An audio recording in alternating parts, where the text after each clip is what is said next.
Good day everyone, we are Group 2. Today, we will present the main areas of tourism and hospitality marketing. Let's dive right in. At its core, tourism and hospitality marketing is about creating value, connecting with guests, and making sure they live with a positive experience. Surrounding this idea are 6 key elements that drive growth and success in the industry.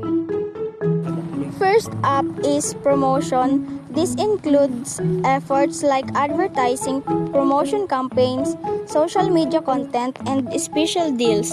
The goal is to grab attention, strengthen brand identity, and encourage travelers to choose your service.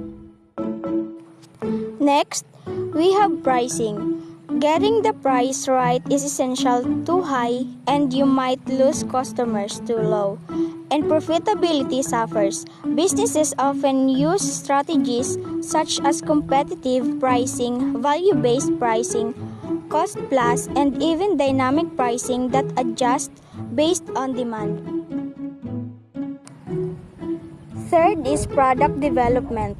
This is all about designing or upgrading what's offered, whether it's a new package tour, an upgraded hotel service, or fresh event experience.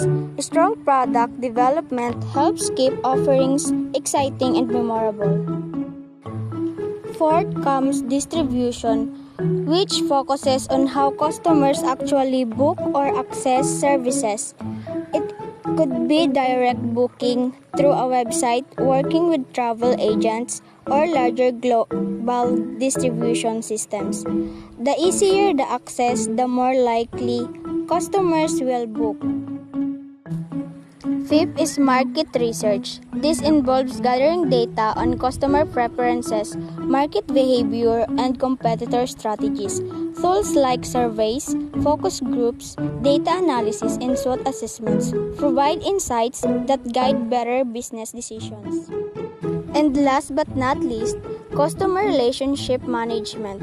CRM is about keeping guests engaged and loyal through personalization, loyalty rewards, feedback collection, and managing your brand's reputation. It's the key to repeat business and long-term trust.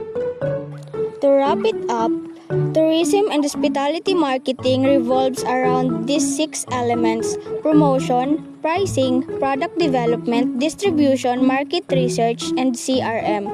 Together, they form a complete framework that helps businesses thrive in this competitive industry. Thanks for listening.